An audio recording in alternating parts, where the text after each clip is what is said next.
1857 की महान क्रांति। संक्षिप्त विवरण। विद्रोह के तात्कालिक कारण ब्राउन बैस बंदूक के स्थान पर एनफील्ड राइफल का प्रयोग किया जाना था, जिसके कारतूसों में सुअर और गाय की चर्बी का प्रयोग किया जाता था।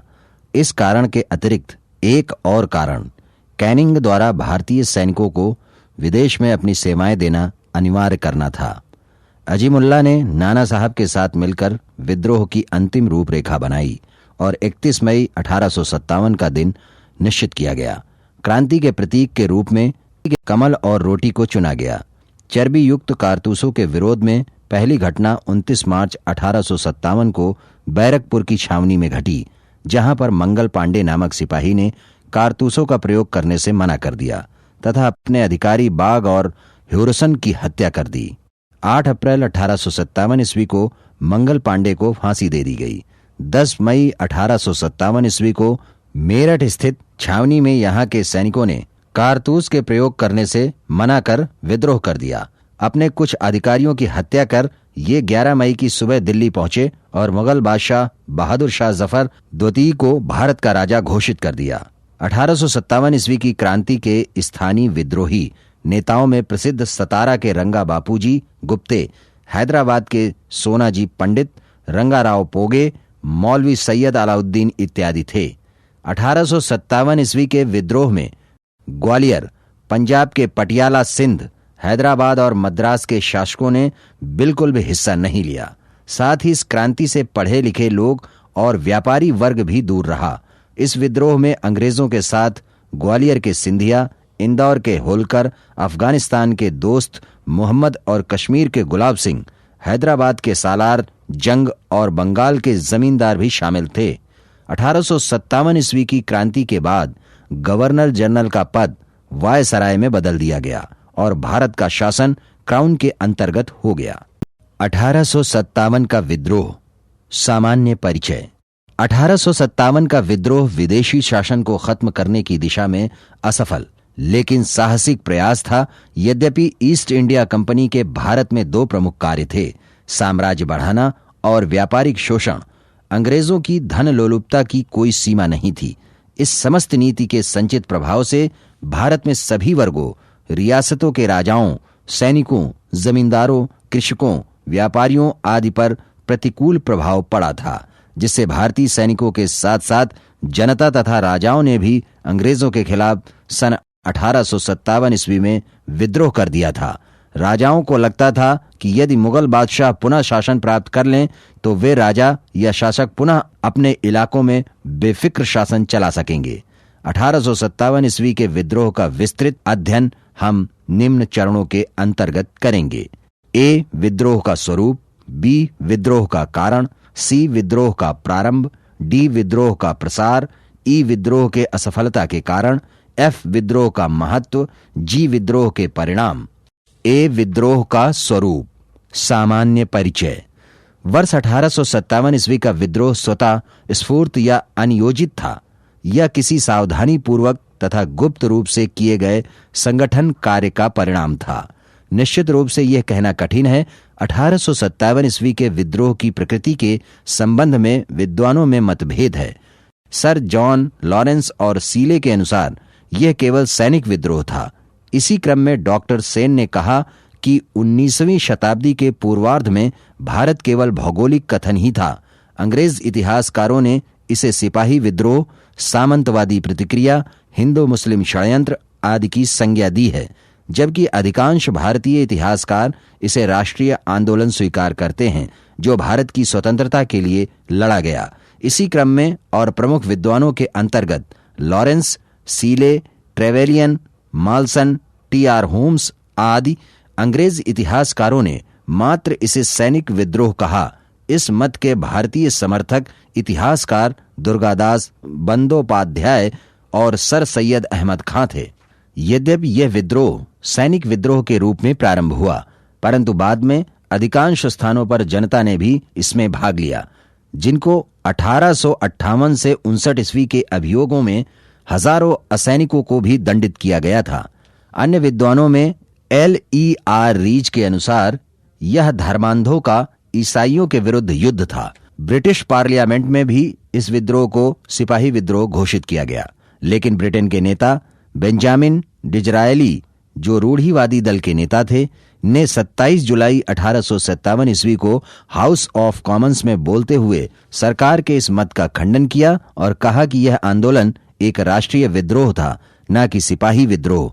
भारतीय इतिहासकार अशोक मेहता ने अपनी पुस्तक द ग्रेट रिबेलियन में इसे राष्ट्रीय विद्रोह कहा।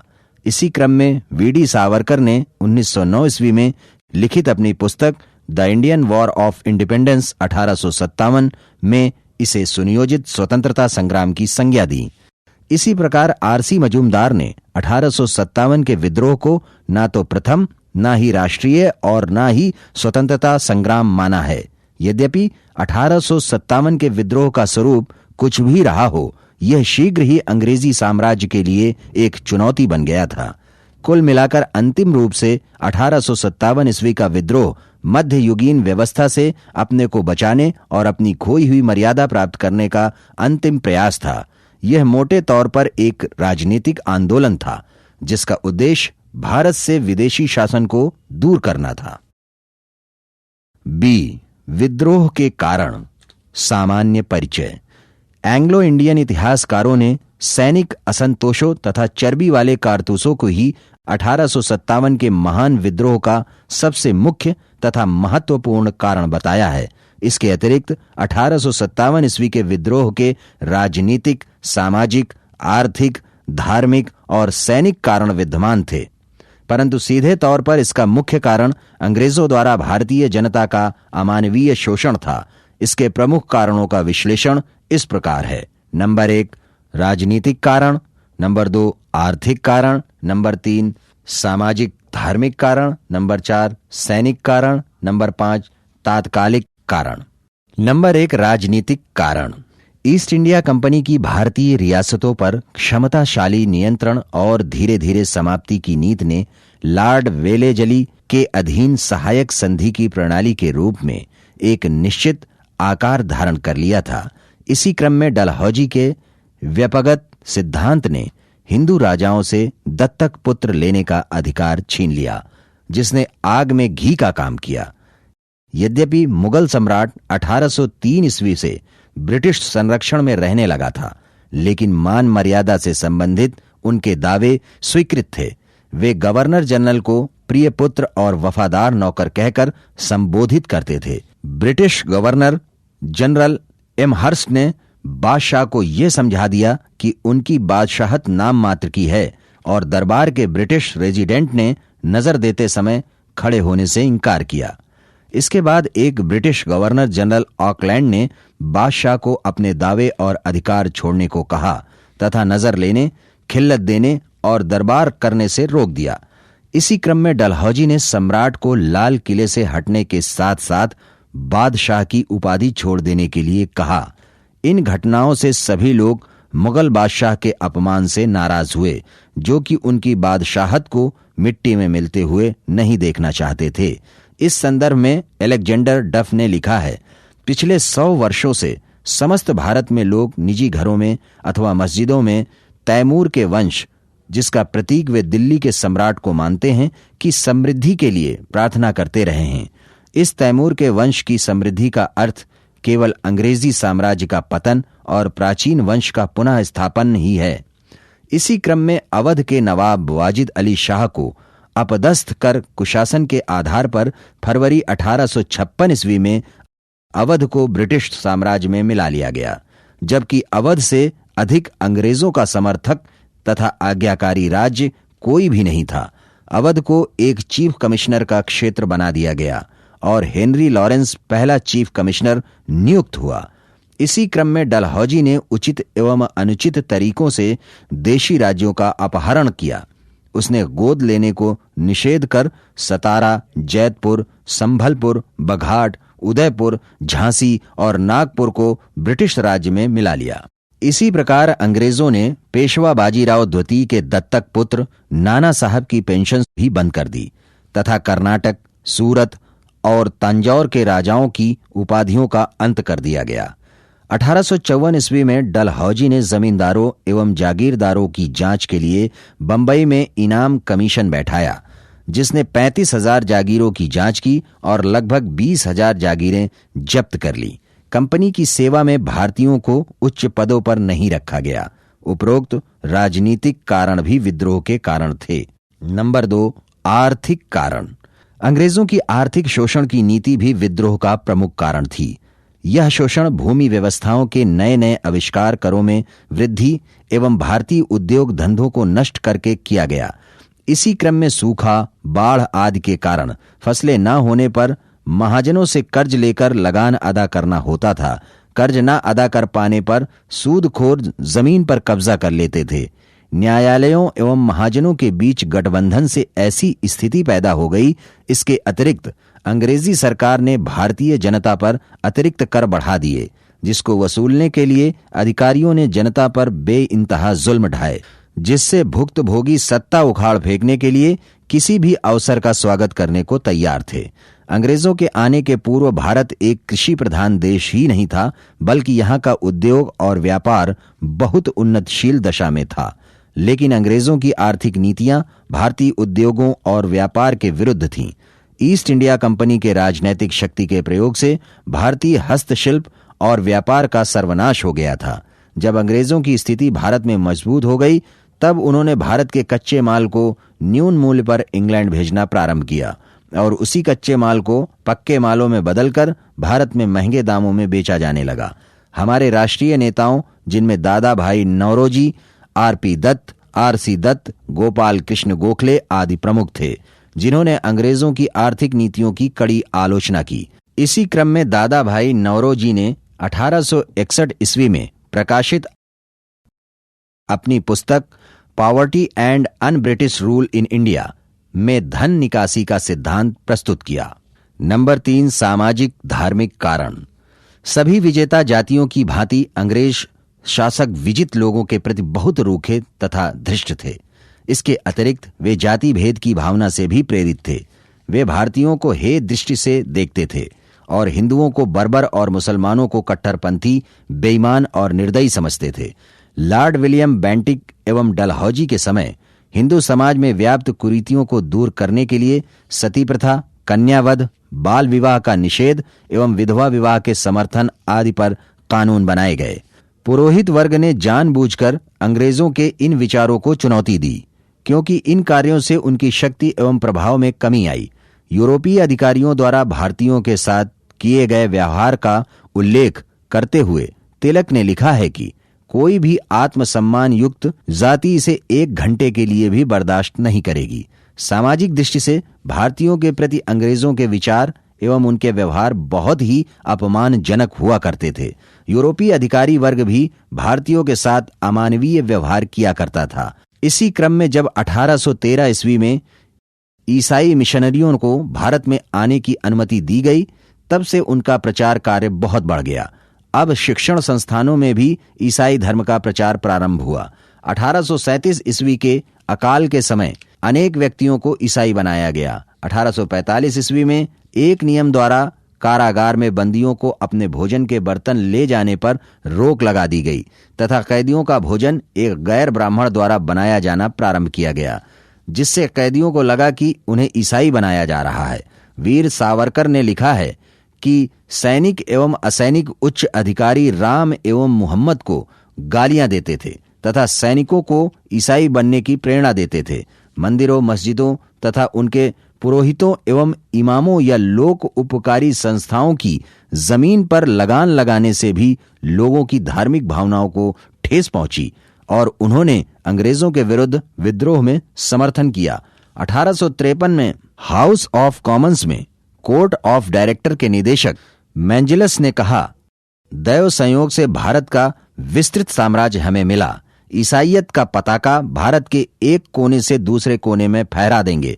1850 ईस्वी में पास किए गए धार्मिक अयोग्यता अधिनियम द्वारा हिंदू रीति रिवाजों में परिवर्तन लाया गया, अर्थात धार्मिक परिवर्तन से पुत्र अपने पिता की संपत्ति से वंचित नहीं किया जा सकता था। इस कानून का मुख्य लाभ ईसाई बनने वालों को था। इसके अतिरिक्त लोगों ने यह भी अफवाह फैला दी कि लॉर्ड कैनिंग को विशेष आज्ञा दी गई है कि वह भारत को ईसाई बना दे। ऐसे वातावरण में यह विश्वास किया जाने लगा कि रेलवे और वाष्पपोत भारतीय धर्म परिवर्तन का एक अप्रत्यक्ष साधन है। नंबर 4, सैनिक कारण। भारतीय समाज के उच्च वर्ग के लोगों में जो असंतोष व्याप्त था, वह बंगाल सेना के भारतीय सिपाहियों में भी व्याप्त था। बंगाल सेना के अधिकांश सैनिक ब्राह्मण या राजपूत थे, जो प्रायः उस अनुशासन को स्वीकार करने के उद्यत नहीं थे जिसके अनुसार उन्हें और निम्न जातीय सैनिकों को समान माना जाए। इसी क्रम में सर चार्ल्स नेपियर को इन उच्च जातीय भाड़े के सैनिकों पर कोई विश्वास नहीं था। भारत में अंग्रेजी साम्राज्य के प्रसार से सैनिकों की सेवा शर्तों पर प्रतिकूल प्रभाव पड़ा। अब उन्हें अपने देश से दूर सेवा करनी पड़ती थी, जिसका उन्हें अतिरिक्त भत्ता भी नहीं मिलता था। कॉर्नवालिस की आंग्लीकरण की नीति के कारण भारतीयों के लिए पद वृद्धि के दरवाजे बंद हो गए। इसके साथ ही भारतीय सिपाहियों का वेतन भी बहुत कम था। भारतीय सिपाहियों का पहला विद्रोह 1764 ईस्वी में तब हुआ जब बक्सर में मीर कासिम के विरुद्ध लड़ते हुए मुनरों की सेना की एक बटालियन नवाब की सेना में मिल गई। उस बटालियन की सेना पर मुकदमा चला और 24 सिपाहियों को तोप से उड़ा दिया गया। सेना में प्रथम धार्मिक विरोध 1806 ईस्वी में वेल्लोर में हुआ। यहां माथे पर तिलक लगाने और पगड़ी बांधने पर रोक लगाई गई, जबकि दाढ़ी मुड़वाना आवश्यक किया गया। पगड़ी की जगह एक हैट लगाया जाना प्रारंभ किया गया, जिस पर चमड़े की तुर्रा और पंख लगा होता था। इस प्रथा के विरुद्ध सैनिकों में वहां के किले में नजरबंद टीपू के लड़कों ने चिंगारी दे दी और सिपाहियों ने विद्रोह कर दिया। अंग्रेजी सेना ने अंततः विद्रोह को कुचल दिया। इसी क्रम में सेना में एक अन्य धार्मिक विरोध 1824 ईस्वी में हुआ, जब बैरकपुर की 47वीं रेजिमेंट ने वर्मा जाने से इनकार कर दिया, क्योंकि हिंदुओं के लिए समुद्र पार जाने का मतलब था उनका धर्म नष्ट होना। परिणाम स्वरूप विरोध करने वाले सिपाहियों को फांसी दे दी गई और 47वें रेजिमेंट को भंग कर दिया गया। इसी क्रम में दुगने वेतन भत्ते के विरोध में 1844 ईस्वी में फिरोजपुर की 64वीं रेजिमेंट ने भी विद्रोह कर दिया, जिसके नेताओं को सजा दी गई और रेजिमेंट को भंग कर दिया गया। 1857 ईस्वी का विद्रोह इन विद्रोहों की पराकाष्ठा थी। 1854 ईस्वी में डाकघर अधिनियम पारित होने पर सैनिकों की निःशुल्क डाक सुविधा समाप्त कर दी गई। 1856 ईस्वी में कैनिंग की सरकार ने सेना भर्ती अधिनियम पारित कर दिया, जिसके अनुसार सेना के सभी सैनिकों को यह स्वीकार करना होता था कि जहां कहीं भी सरकार को आवश्यकता होगी वे वहीं कार्य करेंगे। इसके अतिरिक्त क्रीमियन युद्ध में विनाश के कारण सैनिकों का साधारण मानसिक बल भी कम से कम हो गया था। उपरोक्त कारणों से सैनिकों में विद्रोह की भावना प्रबल हो गई। नंबर 5, तात्कालिक कारण। 1856 ईस्वी में सरकार ने पुरानी लोहे वाली बंदूक ब्राउन बैस के स्थान पर न्यू इनफील्ड राइफल के प्रयोग का निश्चय किया। इस नवीन राइफल के प्रयोग का प्रशिक्षण डम अंबाला और सियालकोट में दिया जाना था। इस राइफल में कारतूस के ऊपरी भाग को मुंह से काटना पड़ता था। जनवरी 1857 ईस्वी में बंगाल सेना में यह जानकारी हो गई कि कारतूस में गाय और सुअर की चर्बी लगी हुई है। सैनिक अधिकारियों ने इस अफवाह की जांच किए बिना तुरंत इसका खंडन कर दिया। सैनिकों को विश्वास हो गया कि चर्बी वाले कारतूसों का प्रयोग उनका धर्म भ्रष्ट करने का निश्चय प्रयत्न है। इस घटना ने चिंगारी का कार्य किया और मंगल पांडे ने विद्रोह की शुरुआत कर दी। यह एक तात्कालिक कारण था। सी, विद्रोह का प्रारंभ। सैनिकों के चर्बी वाले कारतूसों के प्रयोग को स्वीकार न करने पर उन पर अनुशासनहीनता का अपराध लगाकर उन्हें दंड दिया गया। परिणति स्वरूप 23 जनवरी 1857 ईस्वी को दमदम के सैनिकों ने तथा 26 फरवरी 1857 ईस्वी को बहरामपुर के सैनिकों ने कारतूस के प्रयोग को मना करते हुए विद्रोह कर दिया। इसी क्रम में 29 मार्च 1857 ईस्वी को 34वीं रेजिमेंट बैरकपुर के मंगल पांडे ने अपने साथियों का विद्रोह के लिए आह्वान किया और इसने एडजुटेंट लेफ्टिनेंट बाग की हत्या कर दी और मेजर सार्जेंट ह्यूरसन को गोली मारी। सजा स्वरूप मंगल पांडे को 8 अप्रैल को फांसी दे दी गई और रेजिमेंट को भंग कर दिया गया। 10 मई 1857 ईस्वी को मेरठ में तैनात पूरी भारतीय सेना ने विद्रोह कर दिया और अपने अधिकारियों पर गोली चलाई। अपने साथियों को मुक्त करवाकर ये लोग दिल्ली की ओर चल पड़े। मेरठ में तैनात जनरल हेविट के पास 2200 यूरोपीय सैनिक थे। परंतु उन्होंने विद्रोह को रोकने का प्रयास नहीं किया। मेरठ के विद्रोही 11 मई को दिल्ली पहुंचे और 12 मई 1857 ईस्वी को उन्होंने दिल्ली पर अधिकार कर लिया। लेफ्टिनेंट विलोबी ने, जो दिल्ली में शस्त्रागार का कार्यवाहक था, कुछ प्रतिरोध किया परंतु पराजित हुआ। महल तथा नगर पर अधिकार कर लिया गया। विद्रोहियों ने बहादुर शाह द्वितीय को भारत का सम्राट घोषित किया। बहादुर शाह द्वारा नेतृत्व स्वीकार करने के कारण ऐसे सभी लोगों के लिए एकत्र होने का एक केंद्र बिंदु मिल गया जो ब्रिटिश राज्य को समाप्त करना चाहते थे। दिल्ली में सरकारी कामकाज चलाने तथा सारे फौजी एवं गैर फौजी मामलों का फैसला करने के लिए एक परिषद गठित की गई, जिसमें सेना तथा नागरिक प्रशासन के प्रतिनिधि थे।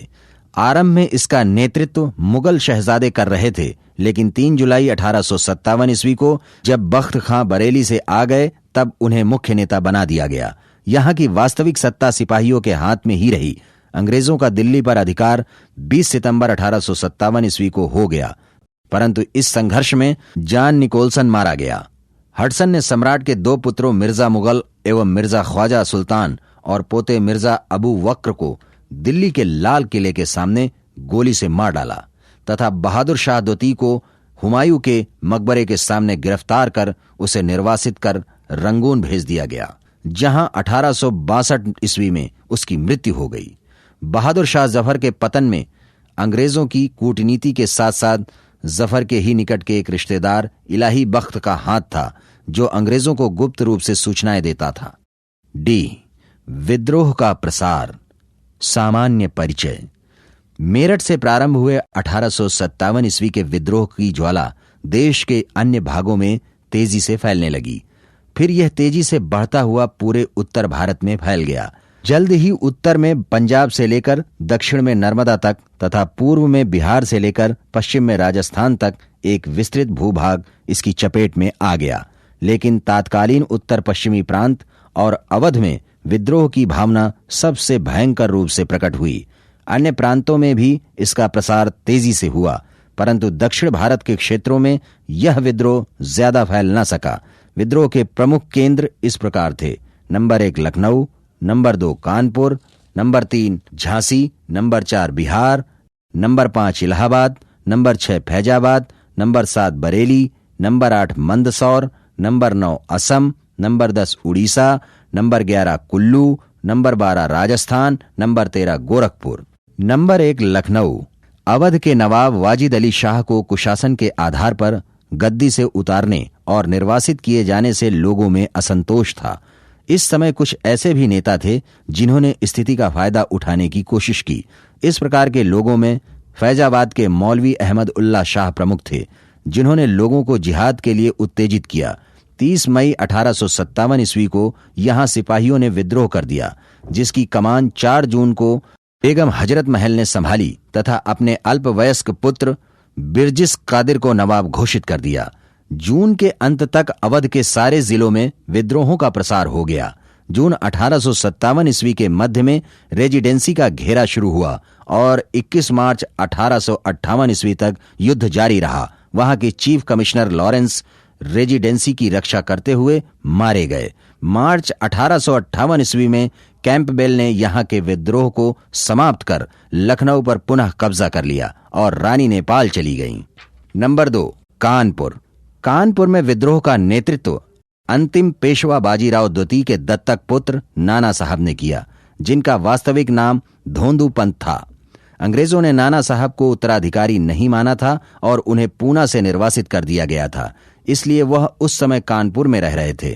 कानपुर अंग्रेजों के हाथ से 5 जून 1857 ईस्वी को निकल गया तथा कानपुर छावनी के कमांडर जनरल सर व्हीलर ने सुरक्षापूर्वक इलाहाबाद पहुंचाने के आश्वासन पर 27 जून 1857 ईस्वी को आत्मसमर्पण कर दिया, लेकिन इन्हें कानपुर में सत्ती चौरा नामक स्थान पर मार डाला गया। हैवलाक के अधीन एक सेना इस घटना के दूसरे दिन कानपुर पहुंची और इसके साथ 20 जुलाई को जनरल नील ने कानपुर पहुंचकर कानपुर पर कब्जा कर लिया। 27 नवंबर को ग्वालियर की विद्रोही सेना ने कानपुर को अंग्रेजों से फिर छीन लिया, लेकिन 16 दिसंबर 1857 ईस्वी को कैंपबेल ने कानपुर पर पूर्ण रूप से अधिकार कर लिया। नाना साहब की ओर से लड़ने की मुख्य जिम्मेदारी तात्या टोपे की थी, जिनका असली नाम रामचंद्र पांडुरंग था। कानपुर पर अंग्रेजों का पुनः अधिकार होने के बाद तात्या टोपे झांसी की रानी से जा मिले, लेकिन सिंधिया के सामंत मान सिंह ने अप्रैल 1859 ईस्वी में धोखे से अंग्रेजों को सौंप दिया और इन्हें ग्वालियर में फांसी दे दी गई। नंबर 3, झांसी। झांसी में गंगाधर राव की विधवा लक्ष्मीबाई अपने दत्तक पुत्र दामोदर राव को झांसी की गद्दी न दिए जाने से अंग्रेजों से नाराज थीं। यद्यपि रानी ने अंग्रेजों के इस फैसले को बदलवाने के लिए हर बड़े अफसर का दरवाजा खटखटाया, बार बार अपीलों के बाद भी उनकी बात नहीं सुनी गई। विवश होकर उन्होंने 5 जून 1857 ईस्वी को विद्रोह कर दिया। विद्रोह का दमन करने के लिए 23 मार्च 1858 ईस्वी को सर ह्यूरोज ने झांसी को घेर लिया। रानी ने 8 दिनों तक युद्ध किया, लेकिन कुछ देशद्रोहियों के कारण शत्रु सेना किले के अंदर घुस आई। रानी शत्रु सेना के मध्य से निकलकर कालपी पहुंची, जहां ह्यूरोज की सेना से पराजित हुई। कालपी से रानी ग्वालियर पहुंची, जहां सिंधिया अंग्रेजों का समर्थक था, किंतु उसकी सेना रानी की सेना के साथ मिल गई, जिसकी सहायता से रानी ने ग्वालियर पर अधिकार कर लिया। यहां पर अंग्रेज सेनापति स्मिथ को भयभीत होकर पीछे भागना पड़ा। तभी ह्यूरोज अपनी सेना के साथ आ पहुंचा। परिणाम स्वरूप दोनों की सम्मिलित सेनाओं ने ग्वालियर पर आक्रमण किया और यहीं 17 जून 1858 ईस्वी को रानी वीरगति को प्राप्त हुई। इस प्रकार ग्वालियर पर अंग्रेजों का अधिकार हो गया। रानी की मृत्यु पर ह्यूरोज ने कहा, सोए हुए सैनिकों के मध्य यह एकमात्र मर्द महिला है। नंबर 4, बिहार। बिहार में शाहाबाद, पटना और गया जिले विद्रोह के प्रमुख केंद्र थे। पटना डिवीजन में पीर अली जैसे मुस्लिम नेताओं ने विद्रोह को भड़काने में मदद की। बिहार के प्रमुख नेताओं में शाहाबाद जिले के जगदीशपुर के 80 वर्षीय बाबू कुंवर सिंह इस आंदोलन के केंद्र बिंदु थे। 80 वर्ष की अवस्था में होते हुए भी वे विद्रोह के संभवतः सबसे प्रमुख सैनिक नेता तथा रणनीतिज्ञ थे। विद्रोहों के क्रम में पटना और दानापुर में भी विद्रोह हुए, लेकिन अंग्रेजों ने इसे दबा दिया। फलस्वरूप यहां के विद्रोही जगदीशपुर आ गए, जहां उनका नेतृत्व कुंवर सिंह ने किया। इन्होंने सर्वप्रथम अपने जिले शाहाबाद को अंग्रेजी राज से मुक्त कराया। कुंवर सिंह ने जगदीशपुर से निकलकर आजमगढ़ जिले में अतरौलिया नामक स्थान पर डेरा जमाया, जहां पर मिलमैन के नेतृत्व में आई अंग्रेजी सेना को इन्होंने पराजित किया। इनके विद्रोह को समाप्त करने के लिए डेम्स के नेतृत्व में एक और सेना भेजी गई, लेकिन ये कुंवर सिंह से परास्त हुए। इसके बाद कैनिंग ने मार्क के नेतृत्व में एक और सेना भेजी। इस सेना को भी कुंवर सिंह ने पराजित कर भगा दिया। दुर्भाग्यवश कुंवर सिंह के बांह में एक गोली लग गई। 22 अप्रैल 1858 ईस्वी को कुंवर सिंह ने अपने रियासत जगदीशपुर में पुनः प्रवेश किया, लेकिन 24 घंटे बाद ही ली ग्रैंड के अधीन अंग्रेज और सिख सेना जगदीशपुर पहुंच गई। कुंवर सिंह ने जगदीशपुर के बाहर इस सेना को भी पराजित कर दिया। युद्ध के 3 दिन के बाद 26 अप्रैल 1858 ईस्वी को इनकी मृत्यु हो गई।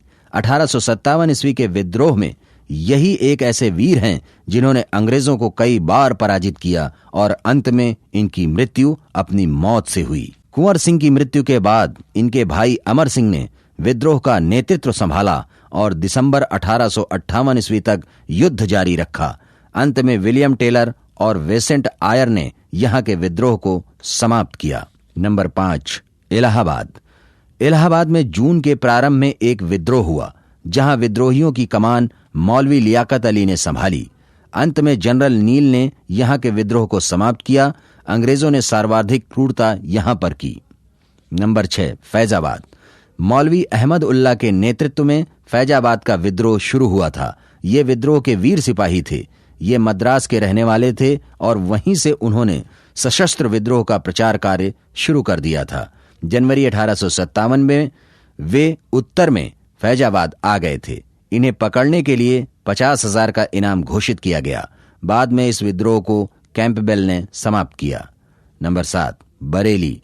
बरेली में खान बहादुर खान ने विद्रोहियों का नेतृत्व किया और अपने आप को नवाब घोषित किया। ये संपूर्ण रुहेलखंड के प्रमुख नेता थे। कैंपबेल ने यहां के विद्रोह को भी समाप्त किया और खान बहादुर खान को फांसी की सजा दी गई। नंबर 8, मंदसौर। मंदसौर में मुगल घराने से संबंधित शाहजादा फिरोज शाह ने स्वतंत्रता का झंडा बुलंद किया। अंत में इन्हें रंगून निर्वासित कर दिया गया, जहां पर इनकी मृत्यु हो गई। नंबर 9, असम। असम में पुरंदर सिंह के पौत्र कंदर पेशवर सिंह एवं मनीराम दत्ता ने विद्रोह किया। मनीराम दत्ता को कलकत्ता में पकड़कर फांसी दे दी गई। नंबर 10, उड़ीसा। उड़ीसा में संभलपुर के राजकुमार सुरेंद्र शाही और उज्ज्वल शाही विद्रोहियों के नेता बने। 1862 ईस्वी में सुरेंद्र शाही ने आत्मसमर्पण कर दिया तथा इन्हें देश से निकाल दिया गया। नंबर 11, कुल्लू। कुल्लू की पहाड़ी में राजा प्रताप सिंह और उनके भाई वीर सिंह ने विद्रोह का नेतृत्व किया, जिनको गिरफ्तार करके मृत्युदंड दे दिया गया। नंबर 12, राजस्थान। राजस्थान के अंतर्गत कोटा ब्रिटिश विरोधियों का प्रमुख केंद्र था। यहां जयदयाल और उसके भाई हरदयाल ने विद्रोह का नेतृत्व किया। नंबर 13, गोरखपुर। गोरखपुर डिवीजन में गजाधर सिंह के नेतृत्व में विद्रोह हुआ, जिसे बाद में दबा दिया गया। नंबर 14, मथुरा। यहां पर देवी सिंह ने विद्रोह का नेतृत्व किया। विद्रोह के असफलता के कारण। सामान्य परिचय। पूर्व के अन्य विद्रोहों की अपेक्षा 1857 का विद्रोह कहीं अधिक विस्तृत था। इस विद्रोह में सैनिक तथा असैनिक दोनों वर्गों ने हिस्सा लिया, फिर भी यह विद्रोह असफल रहा।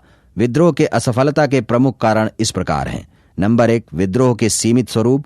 नंबर 2, देशी नरेशों एवं सामंतों की गद्दारी। नंबर 3, योग्य नेतृत्व का अभाव। नंबर 4, संगठन का अभाव। नंबर 5, निश्चित उद्देश्य का अभाव। नंबर 6, सीमित साधन। नंबर 7, जन समर्थन का अभाव। नंबर 8, अंग्रेजों के अनुकूल परिस्थितियां एवं कुशल नेतृत्व। आइए अब इनका क्रमशः अध्ययन करें। नंबर 1, विद्रोह का सीमित स्वरूप। सन 1857 ईस्वी का यह विद्रोह स्थानीय, सीमित और कुसंगठित था। विद्रोह का निश्चित समय से पूर्व विस्फोट हो जाने के कारण यह अखिल भारतीय आंदोलन का रूप धारण नहीं कर सका और भारत के कुछ ही भागों तक सीमित रहा। भारत के कुछ राज्यों जैसे बंगाल, पंजाब, कश्मीर, उड़ीसा एवं दक्षिण भारत में यह क्रांति फैल नहीं पाई थी। नंबर 2, देशी नरेशों एवं सामंतों की गद्दारी। 1857 ईस्वी के विद्रोह का स्वरूप मुख्यतः सामंतवादी था, जिसमें कुछ राष्ट्रवाद के तत्व विद्यमान थे। अवध और रुहेलखंड के तथा अन्य उत्तर भारत के सामंतवादी तत्वों ने विद्रोह का नेतृत्व किया और दूसरी ओर अन्य सामंतवादी तत्वों ने विद्रोह के दमन करने में सहायता की। पंजाब के सिख सरदार, कश्मीर के गुलाब सिंह, ग्वालियर के सिंधिया और उनके मंत्री दिनकर राव, हैदराबाद के सालार जंग, भोपाल की बेगम और नेपाल के एक मंत्री सर जंग बहादुर की स्वामी भक्ति अंग्रेजों के साथ थी। इन सभी राजाओं की गद्दारी के कारण विद्रोह असफल रहा। नंबर 3, योग्य नेतृत्व का अभाव। इस विद्रोह में मजबूत केंद्रीय संगठन का अभाव था तथा विभिन्न भागों के विद्रोहियों में कोई तालमेल नहीं था। इनमें वीरता एवं बहादुरी की भावना थी, किंतु योग्य सेनापति के गुण नहीं थे, जिसका उदाहरण बहादुर शाह द्वारा दिल्ली आने वाली अंग्रेजी सेना को बाहर ही रोकने का प्रयास नहीं करना है। नंबर 4, संगठन का अभाव। विद्रोही नेताओं में अनुभव, संगठन क्षमता तथा मिलकर कार्य करने की शक्ति की कमी थी। छापा मारने से अथवा सहसा आक्रमण करने से लुप्त स्वतंत्रता नहीं लौट सकती थी। विद्रोह समाप्त होने के पश्चात जो अनेक आयोग और जांच समितियां नियुक्त की गईं, उनमें से किसी को भी विद्रोह के पीछे योजनाबद्ध कार्यक्रम के प्रमाण नहीं मिले। नंबर 5, निश्चित उद्देश्य का अभाव। विद्रोहियों के सामने विदेशी विरोध भावना के अतिरिक्त कोई अन्य सामान्य उद्देश्य नहीं था। सभी प्रमुख नेताओं के अपने व्यक्तिगत हित थे। 1857 ईस्वी के विद्रोह में यह कहना कठिन है कि सभी विद्रोही राष्ट्रीयता की भावना से प्रेरित होकर लड़ रहे थे। भारतीय सैनिकों ने चर्बी वाले कारतूसों के कारण विद्रोह किया। सैनिकों को अंतिम लक्ष्य पता नहीं था। इसी तरह अन्य विद्रोहियों ने भी विद्रोह किया। नंबर 6, सीमित साधन। अंग्रेजों की तुलना में विद्रोहियों के साधन सीमित थे। जहां भारतीय सैनिक भाले व तलवार से युद्ध कर रहे थे, वहीं अंग्रेज सैनिक नवीन राइफलों का प्रयोग कर रहे थे, जिसका अनुसरण करके बुंदेलखंड में बानपर के राजा मदन सिंह ने यूरोपीय ढंग पर तोपें ढालने का कारखाना स्थापित किया, जिसमें बनी हुई तोपें अंग्रेजों द्वारा प्रयोग की गईं। इसके अतिरिक्त अंग्रेजों ने रेल, तार, डाक एवं सामुद्रिक मार्ग का लाभ उठाकर सेना का स्थानांतरण आवश्यकता अनुसार किया। नंबर 7, जन समर्थन का अभाव। जन समर्थन के अभाव के अंतर्गत शिक्षित वर्ग की उदासीनता की विशेष भूमिका रही। इस विद्रोह में शिक्षित भारतीयों ने न तो भाग लिया और न ही उसका समर्थन किया, अपितु व्यापारियों एवं शिक्षित वर्ग ने कलकत्ता एवं बंबई में अंग्रेजों की सफलता के लिए प्रार्थना की। इनके अतिरिक्त कृषक वर्ग की उपेक्षा भी विद्रोहियों की एक बड़ी मुहूल थी। इन्होंने अपने आंदोलन को राजाओं एवं जमींदारों का आंदोलन बना रखा था, अतः यह जनसाधारण का आंदोलन नहीं बन सका। नंबर 8, अंग्रेजों के अनुकूल परिस्थितियां एवं कुशल नेतृत्व। 1857 ईस्वी में परिस्थितियां अंग्रेजों के अनुकूल थीं। इस समय क्रीमिया तथा चीन की लड़ाइयों का अंत हो चुका था तथा विद्रोहियों को सहायता देने वाला कोई विदेशी शासक भी नहीं था। दूसरी तरफ अंग्रेजी सरकार को Neill Outram, Lawrence, Havelock, Hugh Rose, Nicholson, Campbell जैसे सेनापतियों की सेवाएं प्राप्त हुई, जिन्हें कई युद्धों का अनुभव था। विद्रोह का महत्व। यद्यपि सन 57 के विद्रोह का पूर्णतया दमन हो गया, फिर भी इसने भारत में अंग्रेजी साम्राज्य को मूल से हिला दिया। 1857 ईस्वी के विद्रोह की विफलता ने भारतीयों को यह दिखा दिया कि सिर्फ सेना और शक्ति के बल पर ही अंग्रेजों से मुक्ति नहीं मिल सकती, बल्कि सभी वर्गों का सहयोग, समर्थन और राष्ट्रीय भावना आवश्यक है। 1857 ईस्वी के विद्रोह से भारतीयों में राष्ट्रीय भावना का बीजारोपण हुआ। इस विद्रोह ने उन्हें एकता तथा संगठन के महत्व को समझाया। अंग्रेजों के दृष्टिकोण से विद्रोह के पश्चात ब्रिटिश सरकार का ध्यान देश की आंतरिक दशा को सुधारने की ओर उन्मुख हुआ तथा भारतीय इतिहास में यही से संवैधानिक विकास का सूत्रपात हुआ। विद्रोह का परिणाम। सामान्य परिचय। भारत के दृष्टिकोण से विद्रोह तो असफल रहा, लेकिन इसका तात्कालिक और दूरगामी परिणाम अत्यंत महत्वपूर्ण सिद्ध हुआ। इस विद्रोह के बाद मुगल साम्राज्य सदा सदा के लिए समाप्त हो गया। इस विद्रोह का प्रमुख परिणाम महारानी विक्टोरिया का घोषणा पत्र था, जिसके प्रमुख बिंदु इस प्रकार हैं। विक्टोरिया का घोषणा पत्र लॉर्ड कैनिंग ने 1 नवंबर 1858 ईस्वी को इलाहाबाद के मिंटो पार्क में पढ़ा, जिसके पहले बिंदु के अंतर्गत भारतीय शासन की बागडोर कंपनी के हाथों से निकलकर क्राउन के हाथों में चली गई तथा गवर्नर जनरल को अब वायसराय कहा जाने लगा और अब ब्रिटिश सरकार भारतीय मामलों के लिए सीधे उत्तरदायी हो गई। इसी क्रम में अगले बिंदु के अंतर्गत यह स्पष्ट कर दिया कि भविष्य में कोई भी राज्य अंग्रेजी राज्य में नहीं मिलाया जाएगा। ब्रिटिश सरकार ने डलहौजी की राज्य हड़पने की नीति त्याग दी और भारतीय नरेशों को गोद लेने का अधिकार वापस कर दिया। इसके अगले क्रम में भारतीय रजवाड़ों के साथ यथास्थिति बनाए रखने की बात कही गई तथा घोषणा पत्र में कहा गया कि सरकार अब भारतीयों के धार्मिक एवं सामाजिक मामलों में कोई हस्तक्षेप नहीं करेगी। घोषणा पत्र के अंतर्गत यह भी कहा गया कि भारतीय सैनिकों की संख्या और यूरोपीय सैनिकों की संख्या का अनुपात विद्रोह के पूर्व 5:1 था, जिसे अब घटाकर 2:1 कर दिया गया। तोपखाना पूर्णतया यूरोपीय सैनिकों के हाथ में रखा गया। विद्रोह के बाद अवध एवं बंगाल के सैनिकों की संख्या घटा दी गई तथा इनकी जगह पंजाबी एवं गोरखों की सैनिकों की संख्या में बढ़ोतरी की गई।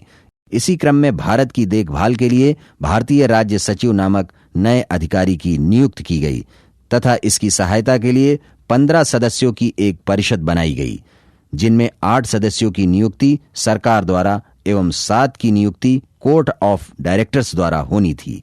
1857 ईस्वी के विद्रोह ने एक युग का अंत कर दिया और एक नवीन युग के बीज बोए। प्रादेशिक विस्तार के स्थान पर आर्थिक शोषण का युग प्रारंभ हुआ। नंबर 1, विद्रोह के समय इंग्लैंड के प्रधानमंत्री पाल्मस्टन थे। नंबर 2, विद्रोह के समय मुगल बादशाह बहादुर शाह जफर थे।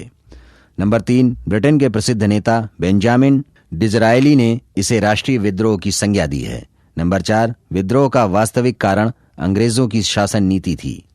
नंबर 5, 1861 ईस्वी में दादा भाई नौरोजी ने अपनी पुस्तक poverty and un British rule in India में प्रत्येक भारतीय की वार्षिक आय 20 रुपए माना है। नंबर 6, 1857 के विद्रोह का तात्कालिक कारण चर्बी वाले कारतूस थे, जिसमें गाय और सुअर की चर्बी लगी थी। 7, 29 मार्च 1857 ईस्वी के 34वीं रेजिमेंट बैरकपुर के मंगल पांडे ने एडजुटेंट लेफ्टिनेंट बाग की हत्या कर दी और मेजर सार्जेंट ह्यूरसन को गोली मारी।